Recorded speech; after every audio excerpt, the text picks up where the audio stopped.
অত্যন্ত কষ্ট করে এই প্রখর রৌদ্রের মধ্যেও 11 দলীয় সিলেট সমাবেশে যোগ দিয়েছেন, বক্তব্য শুনছেন। এই জন্য আপনাদেরকে জানাই অশেষ কৃতজ্ঞতা এবং ধন্যবাদ।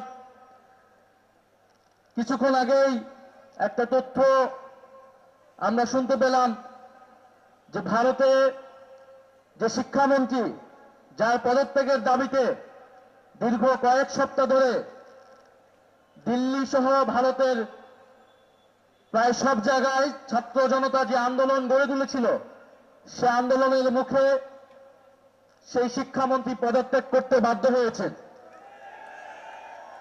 আমরা বাংলাদেশের ছাত্র জনতার পক্ষ থেকে, জুলাই বিপ্লবীদের পক্ষ থেকে ভারতের আন্দোলনরত ছাত্র তরুণদেরকে সাধুবাদ জানাই, আন্তরিক শুভেচ্ছা জানাই।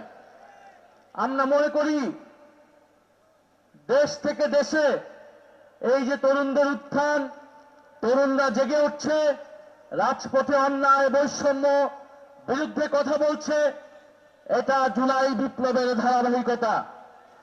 জুলাই বিপ্লব দেশ থেকে দেশে ছড়িয়ে যাচ্ছে, কিন্তু দুঃখের বিষয় জুলাই বিপ্লবের পরে দক্ষিণ এশিয়া সহ সকল দেশের সরকার তার ছাত্রদের, তরুণদের এবং জনগণকে ভয় পাওয়া শুরু করছে, তারা সতর্ক হচ্ছে। কিন্তু দুঃখের বিষয় আমাদের দেশের সরকার ঠিক উল্টো পথে হাঁটছে। দুঃখের বিষয়, যেই দেশে জুলাই বিপ্লবের ফলে সরকার পতন হয়েছিল এবং নির্বাচনের পরবর্তীতে যে সরকার এসেছে, আমরা আশা করেছিলাম এই নতুন সরকার, নির্বাচিত সরকার জনগণের প্রতি শ্রদ্ধাশীল হবে, ছাত্র তরুণদের প্রতি শ্রদ্ধাশীল হবে। কিন্তু আমরা দেখলাম যে জনগণের রায়কে তারা ক্ষমতায় এসেই অবজ্ঞা করা শুরু করেছে। 70% জনগণ গণভোটে যে গণরায় দিয়েছে সংস্কারের পক্ষে, জুলাই সনদের পক্ষে, সেই রায়কে তারা অবজ্ঞা করছে।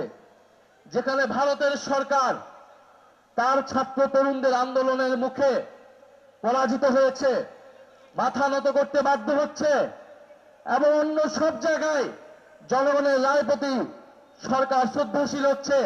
আমরা দেখলাম এই দেশের অন্যতম প্রধান দল বিএনপি, সে তার নিজের দলের ভিতর কোনো সংস্কার আনলো না এবং রাষ্ট্রীয় সংস্কারের জন্য যে ন্যূনতম ঐক্যমত্য, সেই ঐক্যমত্য সে মেনে নিল না। যদি সে এই পথে হাঁটে, যদি সে জুলাই বিপ্লবকে ভুলে যায়, যদি সে ছাত্র তরুণদের আন্দোলনকে ভুলে যায়, যদি এদেশের 1400 মানুষের আত্মত্যাগকে ভুলে যায়, তাহলে তার পরিণতি বিএনপি এবং তারেক রহমানের সরকারকেই ভোগ করতে হবে। প্রিয় সিলেটবাসী, সংস্কার বনাম সংশোধন, এই বিতর্ক নতুন করে শুরু হয়েছে এই দেশে। আমরা মনে করি এই বিতর্কের কোনো প্রয়োজন ছিল না। আমরা ঐক্যমত কমিশনে এই বিতর্কের অবসান করেছিলাম যে দেশে সংশোধনের মাধ্যমে দেশের সংবিধানের কোনো মৌলিক কাঠামোর পরিবর্তন সম্ভব হবে না, দেশের কোনো মৌলিক সংস্কার সম্ভব হবে না। ফলে আমাদের লাগবে সংস্কার পরিষদ অথবা গণপরিষদ। সেই সময় বিএনপি সংবিধান সংস্কার পরিষদ এবং গণভোটে রাজি হলেও নির্বাচিত হওয়ার পরে তারা সংস্কার কি সেটা ভুলে গিয়েছে। তাদের 31 দফাতে সংবিধান সংস্কার কমিশনের কথা উল্লেখ থাকলেও নির্বাচিত হওয়ার পরেও সংস্কার কি তারা ভুলে গিয়েছে। তারা এখন শুধু সংশোধন চিনে, আর কিছু চিনে না।